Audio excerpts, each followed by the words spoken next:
Hi, welcome to world of Saranya. இன்னைக்கு நம்ம சேனலில் ஒரு சூப்பரான காரசாரமான ரொம்பவே டேஸ்டான சிக்கன் ரெசிபி தான் பார்க்க போகிறோம். பள்ளிப்பாளையம் சிக்கன் வறுவல் எப்படி செய்யுதுன்னு பார்க்கலாமா?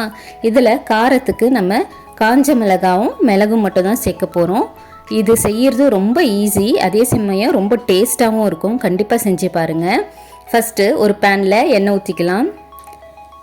தேவையான அளவு எண்ணெய் ஊற்றிக்கிட்டு ஒரு ஸ்பூன் கடுகு சேர்த்துக்கலாம். கடுகு நல்லா பொரியட்டும். இப்போ இது கூடவே நான் ஒரு கப் அளவு சின்ன வெங்காயம் எடுத்திருக்கேன். அந்த சின்ன வெங்காயத்தை நல்லா ஒரு 2-3 கட் பண்ணி எடுத்திருக்கேன். இப்போ இது கூடவே சேர்த்துடலாம்.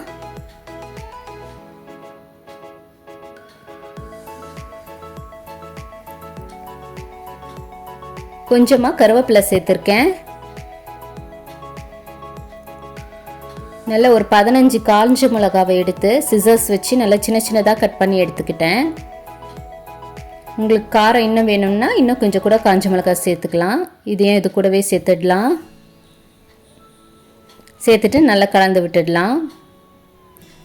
வெங்காயம் நல்லா வதங்கணும், அதே சமயம் ப்ரௌன் ஆகக்கூடாது. நீங்கள் சின்ன வெங்காயத்துக்கு பதில் பெரிய வெங்காயம் கூட சேர்த்துக்கலாம். ஆனால் இந்த டிஷ்ஷுக்கு சின்ன வெங்காயம் தான் ரொம்ப டேஸ்ட்டு தரும்.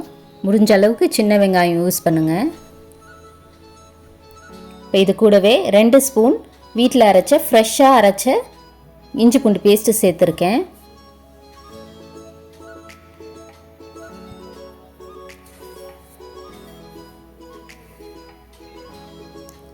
இது எல்லாத்தையும் நல்லா வதக்கி விட்டுடலாம்.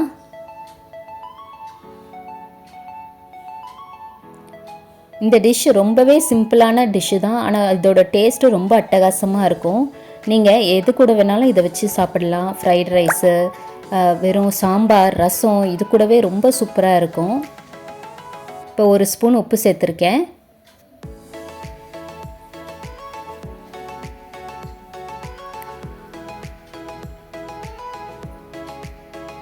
சேர்த்துட்டு இது எல்லாத்தையும் கலந்து விட்டுடலாம்.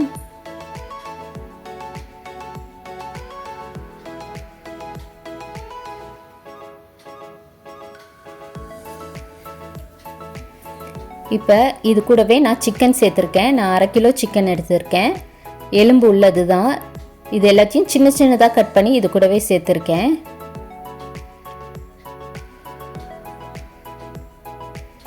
சேர்த்துட்டு இது எல்லாத்தையும் நல்லா கலந்து விட்டுடலாம். இந்த மசாலா கூடவே நல்லா இது வதக்கணும். இதில் ஒரு 1/4 ஸ்பூன் மஞ்சள் தூள் சேர்த்துருக்கேன். சேர்த்துட்டு இது எல்லாத்தையும் நல்லா கலந்து விட்டுடலாம். இந்த ரெசிபிக்கு தக்காளிலாம் போட தேவையில்லை. இந்த காஞ்ச மிளகாவோட காரம் தான் ஃபுல்லாக அந்த சிக்கனில் நல்லா இறங்கும்.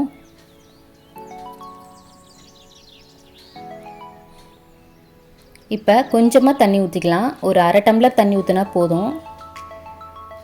போட்டுட்டு இது எல்லாத்தையும் நல்லா கலந்து விட்டுடலாம். இப்போ இதை மூடி போட்டு ஒரு 10 நிமிஷம் மட்டும் வேக வச்சா போதும். சிக்கன் நல்லா வெந்துடுச்சு.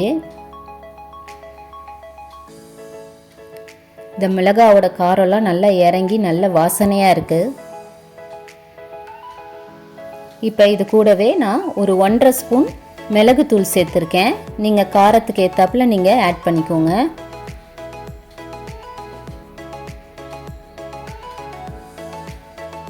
நல்லா இதை வதக்கி விட்டுட்டே இருந்தால் அந்த தண்ணியெல்லாம் வற்றி வரணும். அந்த அளவுக்கு இது ட்ரை ஆகணும்.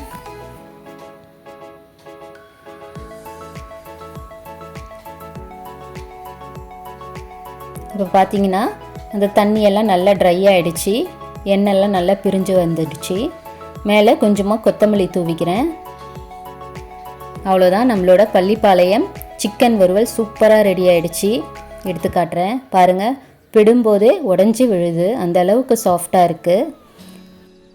சூப்பராக பள்ளிப்பாளையம் சிக்கன் வறுவல் ரெடி ஆகிடுச்சு. கண்டிப்பாக ட்ரை பண்ணி பார்த்துட்டு எப்படி இருந்ததுன்னு சொல்லுங்கள். இந்த வீடியோ உங்களுக்கு பிடிச்சிருந்ததுன்னா லைக் பண்ணுங்கள், ஷேர் பண்ணுங்கள் அண்ட் மறக்காமல் நம்ம சேனலை சப்ஸ்கிரைப் பண்ணுங்கள்.